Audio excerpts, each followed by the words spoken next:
सभी छोटे बड़े श्रोताओं को सुनीता भटनागर का प्यार भरा नमस्कार। ऑडियो स्टोरीज के हमारे चैनल कहानी जगत में आप सभी का स्वागत है। हिंदी कहानियों की श्रृंखला में आइए आज सुनते हैं राजकमल चौधरी जी द्वारा रचित कहानी छिन्नमस्ता। स्टोव पर चाय का पानी चढ़ाकर गुणसुंदरी कमरे में आई। खाली चौकी पर धर्मदास सोया हुआ था, नींद में बेखबर। दोनों लड़के काठ के बड़े बक्से पर खड़े होकर मूर्ति को नीचे उतारने की कोशिश कर रहे थे। उमा नहीं थी। उमा स्नान घर में होती है। सुबह होते ही ढेर सारे कपड़े लेकर स्नान घर में चली आती है और नहाती रहती है, गाती रहती है। धर्मदास बार बार दरवाजा खटखटाएगा तब वह बाहर आएगी, नहा धोकर तैयार, सफेद धुली हुई तर और ताजा। अलमारी में सबसे ऊपर दराज में पत्थर की वह छोटी सी मूर्ति रखी है। युद्ध और क्षमा की देवी कालिका की मूर्ति, कांसे की। नीचे 7 इंच की लंबाई में सदाशिव भगवान शिव थके हुए पराजित से लेटे हुए हैं।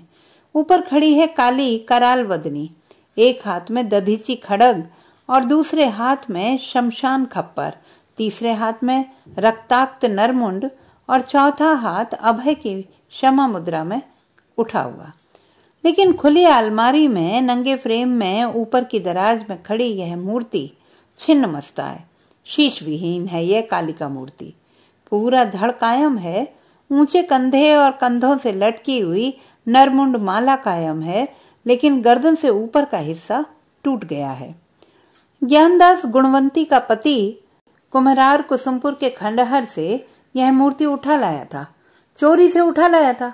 उसने किसी किताब में पढ़ा था कि छिन्नमस्ता काली की पूजा करने से ही महाकवि को शब्द विद्या प्राप्त हुई थी। ज्ञानदास शब्द विद्या प्राप्त करना चाहता था। हालांकि पेशे से वह ट्रक ड्राइवर था।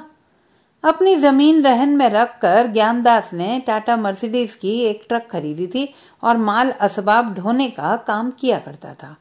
उसने लंबी मूछें रख ली थी, लेकिन वह शराब नहीं पीता था। उसने कभी कोई एक्सीडेंट नहीं किया।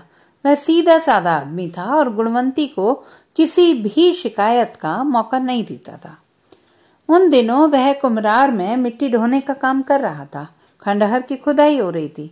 ज्ञानदास ने काली की है वो टूटी हुई मूर्ति देखी तो लालच में पड़ गया। जाति का वह ब्राह्मण था। काली उसके परिवार की इष्ट देवी थी। अब उससे रहा नहीं गया। मूर्ति की चोरी में कोई पाप नहीं है, उसने तय किया। मिट्टी काटने वाले कुली को उसने इशारा किया और वह छिन्नमस्ता काली किसी म्यूजियम या राष्ट्रीय संग्रहालय में जाने के बदले ज्ञानदास के कमरे में चली आई। नहा धोकर मूर्ति के सामने पूजा पर बैठते हुए ज्ञानदास ने अपनी पत्नी से कहा था, अब माँ अपने घर आ गई है तो सब ठीक हो जाएगा। माँ चाहेगी तो हमारी दुनिया बदल जाएगी। माँ हमारी दयामयी है। गुणसुंदरी ने अपने पति की बात सुनी और श्रद्धा से उसने सिर झुका लिया। वह हमेशा इसी तरह सिर झुका लेती है। राजू, क्या करते हो? राजू, राजू! गुणसुंदरी चीखी और अलमारी की तरफ दौड़ पड़ी। उसे वहां पहुंचने में एक क्षण देर हो जाती तो वह मूर्ति राजू के हाथों से छूटकर फर्श पर आ गिरती। गुणसुंदरी ने झपट कर राजू से मूर्ति छीन ली और उसे संभाल कर यथास्थान रख दिया। वह गुस्से से थरथराने लगी थी, पागल सी होने लगी थी। अक्सर यही होता है। अवसर और एकांत मिलते ही राजू और संजू दोनों भाई अलमारी पर चढ़ाई करने के लिए पहुंच जाते। अलमारी में शीशा नहीं लगा है और गुणसुंदरी अपनी ज्यादातर चीजें इसी अलमारी में रखती है।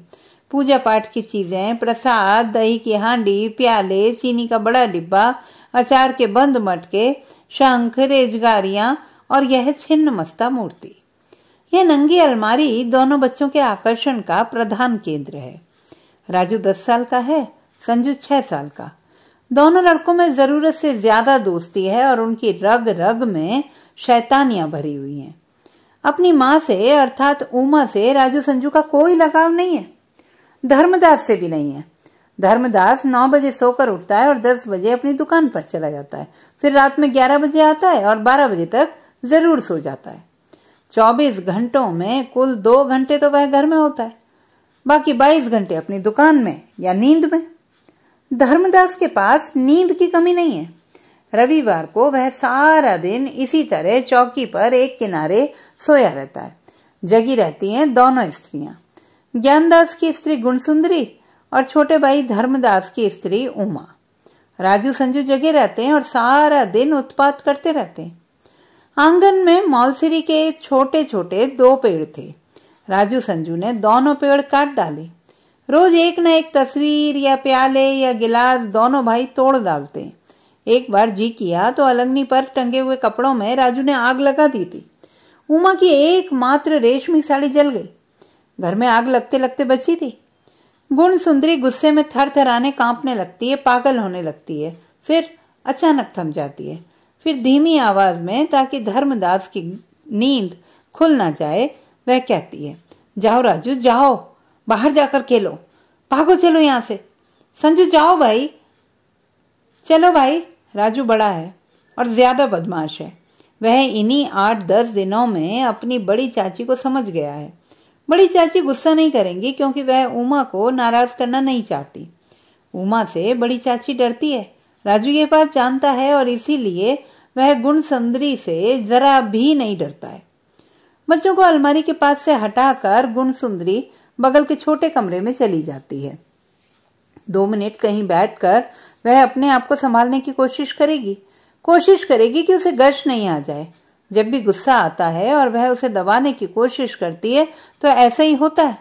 चक्कर आने लगता है, हाथ पांव सुन्न हो जाते हैं। सामने की संपूर्ण दृश्यावली कोहरे के बड़े बड़े धब्बों में बदल जाती है। लंबी सी एक टाटा मर्सिडीज ट्रक पहाड़ी सड़क पर चली जा रही है और धीरे धीरे धूल के बवंडर में खो गई है। लंबी सी एक टाटा मर्सिडीज ट्रक।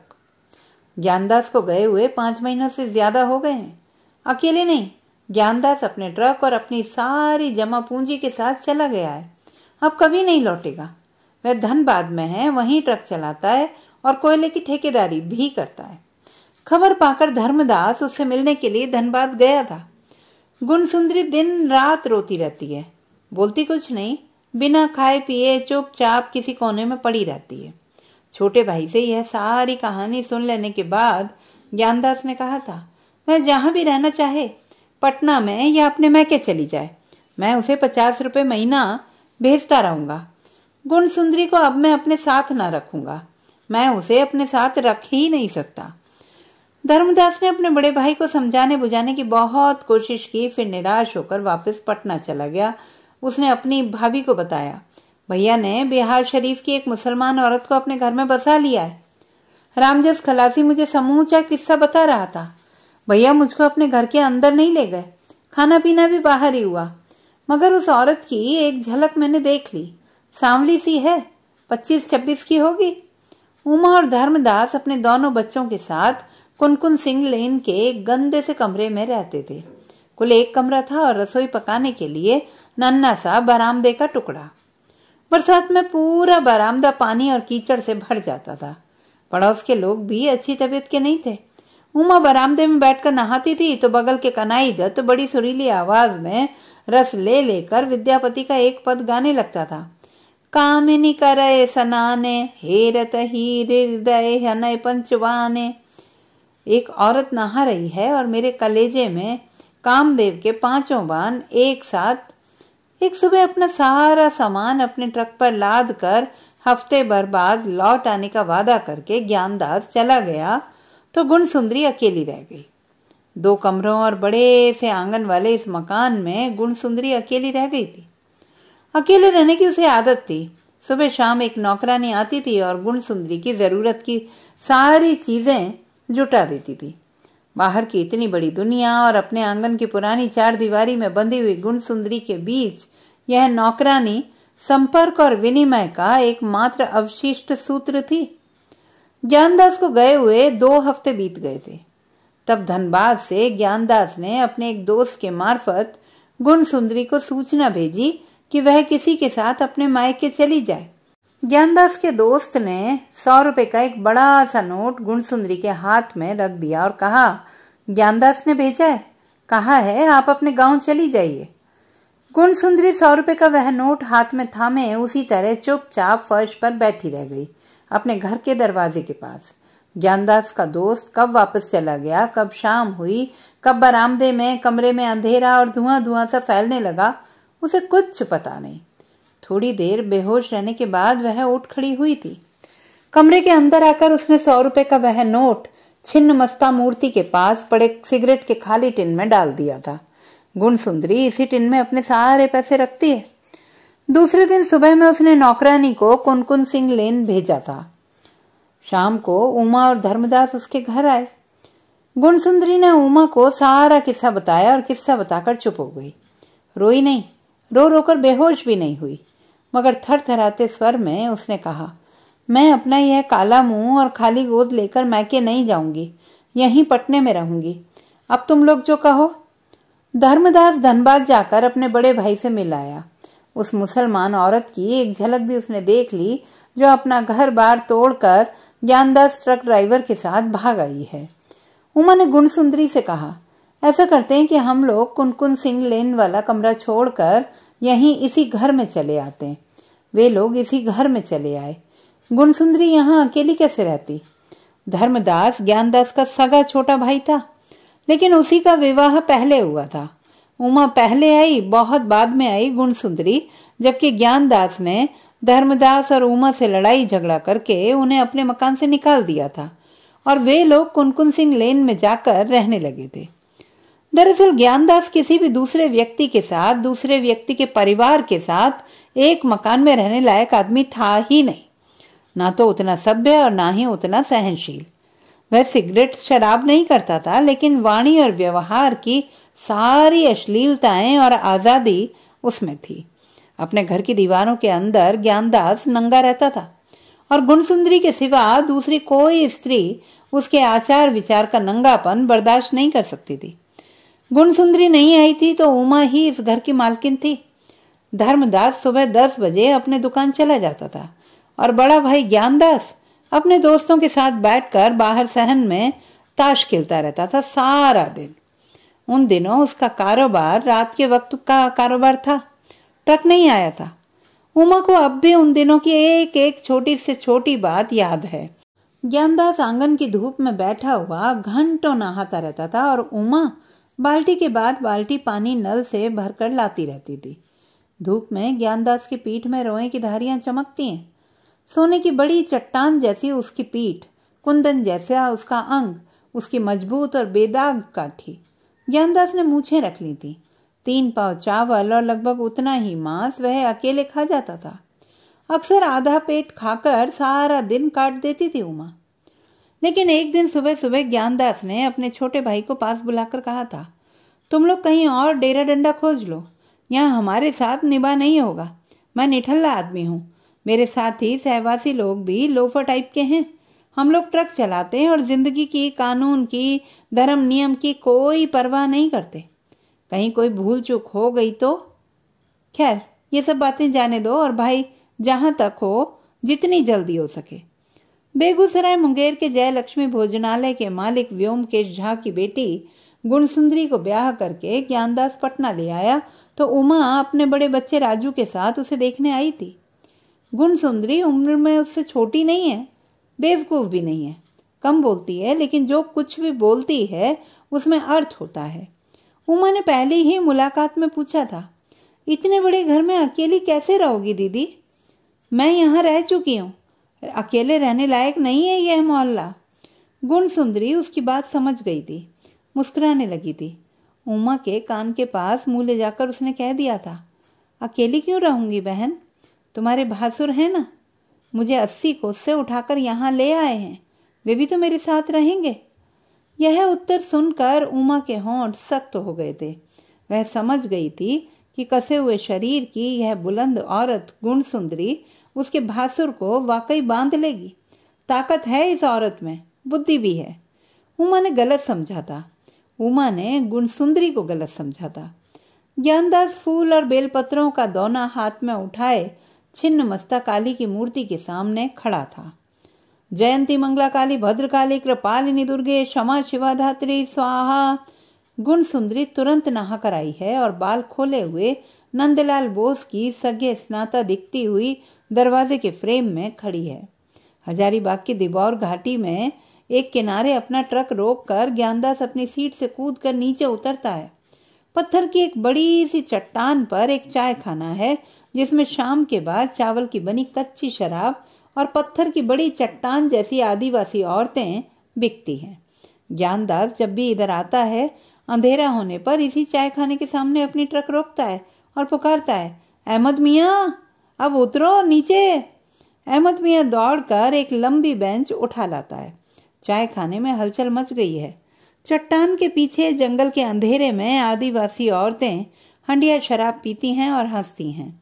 जल तरंग बजने लगता है। ज्ञानदास की 7 बैटरी वाली बड़ी टॉर्च की रोशनी में समूचा चाय खाना जगमगाने लगता है। गुणसुंदरी अपने कमरे में नंगे फर्श पर सोई हुई है, बेखबर। वह सपना देखने लगती है। अलमारी में रखी काली की मूर्ति बड़ी हो रही है, बड़ी और मांसल। वह देखती है छिन्नमस्ता की कटी हुई गर्दन पर किसी अदृश्य हाथ ने बकरे का कटा हुआ सिर जोड़ दिया है और अब वह सिर अपने बड़े बड़े सींग हिलाकर उसी को देख रहा है। गुणसुंदरी नींद में थी लेकिन वह पसीने पसीने हो गई। फिर उसने देखा, नहीं, बकरे का सिर नहीं है, भैंस का सिर है। काली की मूर्ति के कंधों पर किसी भैंस का सिर। क्या महिषासुर मर्दिनी ही अब भैंसासुर हो गई है? गुणसुंदरी की नींद खुल गई। उसका सीना अब तक धड़क रहा था और वह गर्म हो गई थी। उसे लगा तेज बुखार चढ़ आया है। वह उठकर बाथरूम में चली गई। ज्ञानदास कहता है, सारा दिन घर में बैठकर क्या करती हो? कभी हमारे साथ चलो, तुम्हें रांची हजारीबाग की सैर करा लाते हैं, मगर अपनी गाड़ी से ही जाना होगा। गुणसुंदरी मना कर देती है, वह कहीं नहीं जाएगी। यह घर उसे बहुत पसंद है। फिर वह भी चली जाएगी तो यहाँ भगवती की पूजा कौन करेगा? गुणसुंदरी पड़ोस में भी नहीं जाती। एक नौकरानी है जो उसकी गृहस्थी का सारा काम संभाल देती है। गुणसुंदरी को अब कुछ और नहीं चाहिए। उसे जीवन में जो भी पाना था वह पा चुकी। भगवती कालिका ने चाहा तो अंतिम मनोकामना भी पूरी हो सकती है, संतान प्राप्ति की। यही उसकी अंतिम मनोकामना है। ज्ञानदास ट्रक चलाता है और अपने पीछे धूल का एक बवंडर छोड़ता हुआ आगे चला जाता है। वह चला गया। दोनों बच्चे बाहर सहन में खड़े होकर टिन पीटने लगे। उमा बाथरूम से बाहर आई और पूछने लगी, आपके देवर जी उठ गए? आज दुकान नहीं जाएंगे क्या? बच्चे इतनी जोर से टिन का टुकड़ा पीट रहे थे कि गुणसुंदरी उसकी बात सुन ही नहीं सकी, मगर वह कमरे से बाहर चली आई। धर्मदास को उठने से पहले एक गिलास चाय जरूर चाहिए। चाय पीकर वह बाथरूम जाएगा, नहा धोकर रोटी दाल खाएगा और अपनी दुकान चला जाएगा। दोपहर में उमा शीतल पाटी बिछाकर सो जाएगी और बच्चे यहाँ वहां भागते रहेंगे और गुणसुंदरी बरामदे में बैठी हुई कोई ना कोई काम करती रहेगी। करवट फेर कर और सांप की तरह सिर उठाकर उमा कहेगी, हम लोगों की जिंदगी से तो विधवाओं की जिंदगी अच्छी है। आपके पति धनबाद में चैन की बंसी बजा रहे हैं और हमारे पति यहाँ पास में रहते भी हैं मगर नहीं रहते। 2 मिनट बातचीत की भी फुर्सत नहीं रहती है आपके देवर को। बताइए, ऐसे जीवन से क्या फायदा? गुणसुंदरी हंस देती है। चेहरा उसका इतने ही दिनों में बहुत मलिन हो गया है, फिर भी उसकी आंखें चमकती हैं। अब भी मर नहीं पाई है वह। शाम ढलने लगी थी। गुणसुंदरी चूल्हा जलाने के लिए रसोई घर में चली गई। उमा पड़ोस में गई है 1 प्याला दूध लाने के लिए। बिल्ली दूध पी गई है। उमा शाम को 1 प्याला चाय जरूर पीती है। राजू और संजू इस बार हिम्मत करके किसी तरह छिन्नमस्ता की वह मूर्ति अलमारी से उठाकर आंगन में ले आए। पिछले कई दिनों से राजू की नजर इस मूर्ति पर थी। वह मूर्ति के गले से नरमुंडों की माला उतार कर पहनना चाहता था। संजू चाहता था काली का कृपाण, मगर अलमारी से आंगन तक लाने में इन लोगों ने मूर्ति को 2 बार फर्श पर पटक दिया था। मूर्ति का चौथा हाथ जो अभय मुद्रा में ऊपर उठा हुआ था, चिपटा होकर मूर्ति की छाती में चिपक गया था। बिना गर्दन और बिना सर की यह मूर्ति राजू के लिए सबसे बड़ी आश्चर्य की वस्तु थी। वह समझ नहीं पाता था कि उसकी बड़ी चाची इसे इतना संभाल कर ऊपर की दराज में क्यों रखती हैं और क्यों हर सुबह इस पर फूल माला चढ़ाती हैं और हर शाम आरती उतारती हैं। राजू 9-10 साल का हो चुका था, लेकिन देवी देवताओं को श्रद्धा करना, प्रणाम करना और उनकी मूर्तियों से डरना जैसे उसे किसी ने सिखाया ही नहीं था। उमा स्वयं पूजा पाठ से दूर रहती थी, कभी मंदिर नहीं जाती थी और न ही नहा धोकर सूर्य देवता को अर्घ्य चढ़ाती थी। कहती थी व्रत और उपवास करना तो विधवा स्त्रियों का काम है, हम ये सब चक्कर क्यों करें। चक्कर वह नहीं करती थी और ना ही कभी स्लेट पेंसिल और बाल पोथी लेकर ही राजू संजू के पास बैठती थी। राजू स्कूल नहीं जाता है, संजू की तो अभी पढ़ने लिखने की उम्र ही नहीं हुई है। इसीलिए दोनों भाई मिलकर छिन्नमस्ता को आंगन में घसीट लाते। उमा पड़ोस की वकील पत्नी की बगल में कुर्सी पर बैठकर यहाँ वहां की बातें करेगी। वकील पत्नी हर हफ्ते मैटनी शो में जाकर कोई ना कोई फिल्म देख आती है और बाकी 6 दिन उसी फिल्म की कहानी और प्रेम दृश्यों का वर्णन अपनी पड़ोसिनों को सुनाती रहती है। उमा कहानी सुनेगी और सुविधा हुई तो वहीं चाय पी लेगी। गुण सुंदरी के साथ शाम की चाय पीना उमा को अच्छा नहीं लगता, क्योंकि गुण सुंदरी चाय नहीं पीती, सिर्फ पान खाती थी। पान खाने की उसे लत है। ज्ञानदास था तो रोज रात में स्टेशन रोड नंदू पान वाले की दुकान से मगई पान के बीड़े लाता था, मसालेदार पान। फिर गुण सुंदरी को आदत सी हो गई, दिन में 10 दफा उसे पान चाहिए। पान और अहमद हुसैन दिलदार हुसैन लखनऊ वाले का काला पत्ती का जर्दा। पान जर्दा बिना मौगी मर्दा बिना, यह मुहावरा वह जानती थी। जर्दे के बगैर पान की और मर्द के बिना औरत की कोई कीमत और वक़्त नहीं है। मगर जब भी गुण सुंदरी पनबट्टा लेकर पान लगाने बैठती है, गंध पाकर राजू संजू उसके पास भागे आते और पान के लिए जिद करने लगते हैं। राजू को पान चाहिए और पान के साथ सुपारी और जर्दा भी चाहिए। गुण सुंदरी उसे जर्दा नहीं देगी, समझाने की कोशिश करेगी कि जर्दा खाने से उसे चक्कर आ जाएगा। राजू होंठ लटका कर कहेगा, तुमको तो चक्कर नहीं आता। जब तुमको चक्कर नहीं आता तो हमको क्यों आएगा। 3-4 दिन हुए राजू ने चाबी से पनबट्टा खोलकर अपने लिए पान बना लिया था। चूना ज्यादा देने के कारण उसका मुंह कट गया था, जीभ छलनी हो गई थी। तकलीफ से वह रोने कराहने लगा। गुण सुंदरी ने कसम खाई कि वह पान खाना छोड़ देगी। पान क्यों छोड़ेगी बहन जी, यही तो सुहागिनी औरतों की निशानी है। पान, चूड़ी, सिंदूर जैसी चीजें सुहागिन नहीं पहने तो दुनिया क्या कहेगी। सफेद होंठ तो विधवाओं का होता है ना? उमा ने हंसते हुए कहा था। गुण सुंदरी उमा का व्यंग्य समझ गई थी, मगर समझ लेने से ही क्या होता है। समझ कर भी इस बात का आखिर वह प्रतिकार क्या कर सकती है कि उसकी गोद में अपना बच्चा नहीं है और उसका पति एक पराई गैर औरत के साथ शहर भाग गया है। गुण सुंदरी प्रतिकार नहीं करती, नहीं कर पाएगी किसी भी दिन शायद। लेकिन वह रसोई से बाहर आई और उसने देखा कि छिन्नमस्ता की मूर्ति आंगन में पड़ी और संजू मसहरी के टूटे हुए डंडे से उसे तड़ातड़ पीट रहा है। पीटे जाने से कांसे की मूर्ति टन टन टन टन टन टन टन टन बोल रही है। राजू ने गुण सुंदरी को देख लिया और अलग हटकर खड़ा हो गया। डर गया था। उसने गुण सुंदरी की आंखें देखी और वह डर गया था। गुण सुंदरी को लगा जैसे संजू उस मूर्ति को नहीं, उसी की लाश को कूट रहा है। तड़ तड़ तड़ तड़ तड़ तड़। उसकी आंखों में लहू उतर गया, उसकी आंखें उतर आईं। सर्दियों के दिन हैं। ज्ञानदास और उसके दोस्त श्यामलाल पंसारी के परिवार के साथ अपने ट्रक पर आलू की बोरियों की तरह लद कर गुण सुंदरी राजगीर गई है। जीवन में पहली बार बर्मी बौद्ध मठ के लंबे दालान में डेरा गिराया है। सप्तधारा और सहस्त्रधारा के गुनगुने गर्म जल प्रपात में नहाने के बाद वह पंसारी की बड़ी बहू के साथ ब्रह्म कुंड की सीढ़ियां उतरने लगती है। 5 फीट लंबे और 8 फीट चौड़े कुंड के गंधकदार गर्म उबलते हुए पानी से भाप उठ रही है। वह एक एक कदम संभाल कर सारी सीढ़ियां उतर जाती है। ब्रह्म कुंड की दीवारों पर चारों ओर पानी की सतह के ऊपर देवी देवताओं की छोटी बड़ी मूर्तियां हैं। धनुषधारी राम, तपस्या करती हुई पार्वती, गृद्धकूट पर्वत हाथों में उठाए हुए महावीर हनुमान, 5 पांडव, इंद्र, वरुण, 8 सिद्धियां। गुण सुंदरी ने पंसारी की बहू का हाथ छोड़ दिया और दोनों हथेलियों से अपने कान बंद करके वह पानी में डूब गई तो देर तक ऊपर नहीं आई। गुण सुंदरी ऊपर आने की कोशिश करती है तो उसके पांव किसी भारी चीज से टकराते हैं और वह पत्थर हो जाती है। उसे लगता है कि पांवों के नीचे पड़े हुए पत्थर के उस टुकड़े से उसके दोनों पांव चिपक गए हैं। अब वह एक कदम आगे नहीं बढ़ सकेगी। फिर अचानक उसका माथा झनझनाने लगता है। वह बेहोश हो गई है। अब अपनी बेहोशी में वह महसूस करती है और लगभग देख भी लेती है कि उसके पांवों से कुमरार कुसुमपुर के खंडहर की छिन्न मस्तकाली लिपट गई है। अपनी बेहोशी में अपने कलेजे की पूरी ताकत से वह ज्ञानदास का नाम लेकर पुकारती है, मगर कोई आवाज नहीं। जल के तल में पड़ी हुई गुण सुंदरी, युद्ध और क्षमता की देवी भगवती कालिका से डरकर आतंकित होकर चीख रही है और बेहोश है। वह मर गई है शायद।